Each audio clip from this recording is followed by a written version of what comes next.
muy especial con un tema muy importante. Muchísimas gracias, Fer. Le damos la bienvenida a la abogada Liliana Choboez.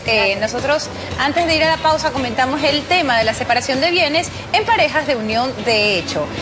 Bienvenida.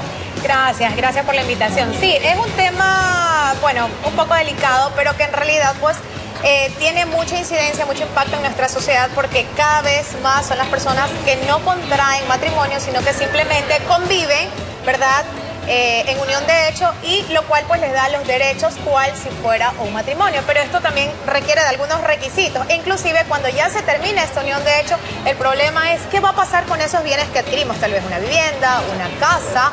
¿Qué pasará con esto? Entonces esa es la pregunta del millón. ¿Y cuál es el requisito principal para hacer unión de hecho? Bueno, para tener una unión de hecho basta que las personas de común acuerdo convivan por un lapso de 2 años aproximadamente o más, ¿verdad? Ya. Ese es el primer requisito sine qua non, y también que estén libres de vínculo matrimonial, es decir, que ninguna de las dos personas tenga matrimonio por su parte. Que tenga ningún papelito firmado de por medio, porque eso anularía cualquier tipo de sociedad, de unión de hecho en este caso.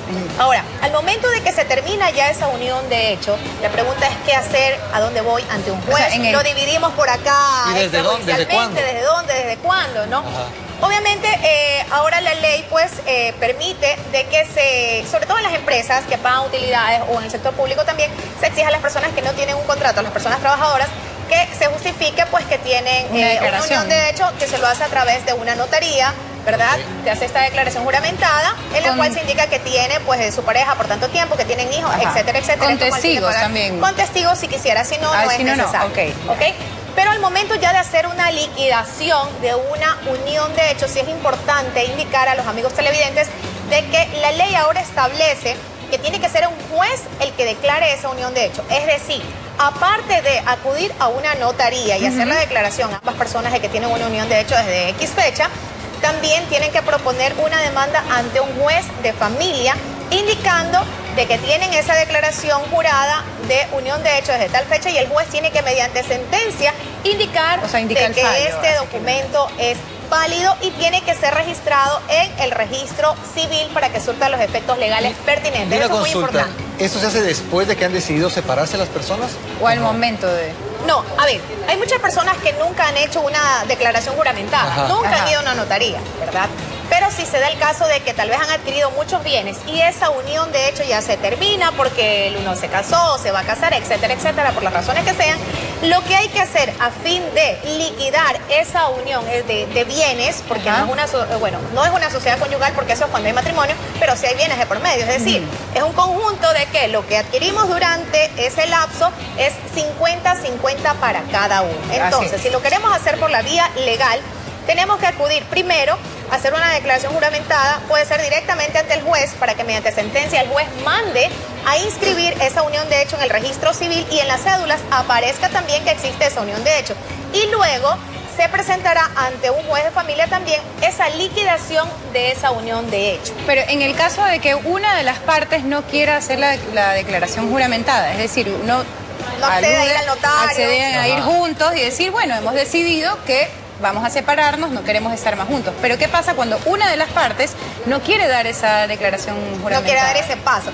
Bueno, tácitamente se lo aceptaría así. Obviamente en la vía legal, por la costumbre, se puede reconocer de que existe una unión de hecho porque tal vez existen hasta hijos de por medio. Pero en la vía ya legal no tienes ese documento soporte en el momento de que tú quieras hacer una liquidación, es decir, luego dividir esos bienes que hemos adquirido, porque ya vamos a finiquitar esa unión de hecho. ¿Y esos bienes se tienen que tasar de alguna manera? Por supuesto, si se lo hace dentro de un proceso, se presenta la demanda ante un juez para que haga la liquidación de esa unión de hecho. Por ejemplo, tenemos casas, carros, etcétera, etcétera. Luego de esa liquidación, dentro de ese mismo proceso va a venir un inventario, un proceso de inventario. ¿Qué es el inventario? Es decir, esta casa vale tanto, este carro vale tanto, etcétera, etcétera. Y en lo posterior se va a hacer ya la repartición de esos bienes. Y cuando hay deudas de una de las dos partes, ¿cómo se hace ahí? A ver, cuando uno adquiere una deuda, en el caso de la unión de hecho que legalmente esté inscrita, también tiene que pagar el otro cónyuge. Ahora, si se da el caso de que es una deuda, por ejemplo, de alguna tarjeta de crédito, se me ocurre, siempre y cuando no sea por el procedimiento coactivo, es decir, que sea por un banco privado, Obviamente, si hay una casa de por medio y esa casa se la piensa rematar por la deuda, entre comillas, porque está un proceso judicial, el banco no la va a poder vender, porque si una de las partes, es decir, uno de los concubinos, no quiere firmar, no quiere acceder, simplemente el banco no va a poder rematar esa casa porque ese 50% es de la otra persona, no lo va a poder vender, no lo va a poder rematar porque ninguna persona ajena, tercera, va a comprar una casa o la mitad de una casa. Y en el caso de herencias...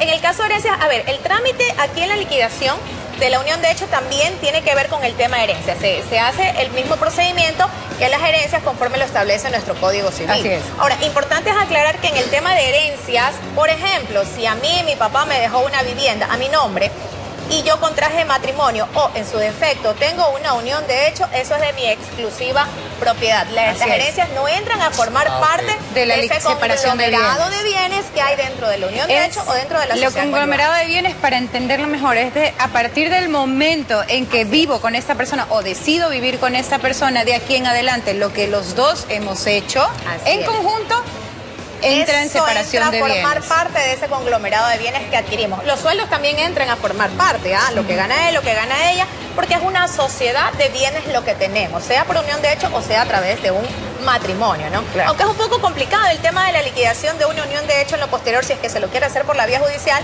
yo a veces recomiendo mejor a los clientes que mejor contraigan matrimonio porque es más fácil casarse que registrar a veces una unión de hecho, ¿no? En el matrimonio, pues tú vas, buscas una fecha en el registro civil, te casaste.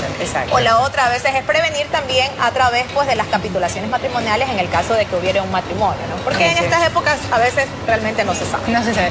Muchísimas gracias a la abogada Liliana Chávez. De todas maneras, esperamos que hayan despejado un poco sus dudas que en algún momento tenga y sepa realmente hacerlo y hacerlo en paz y calma, que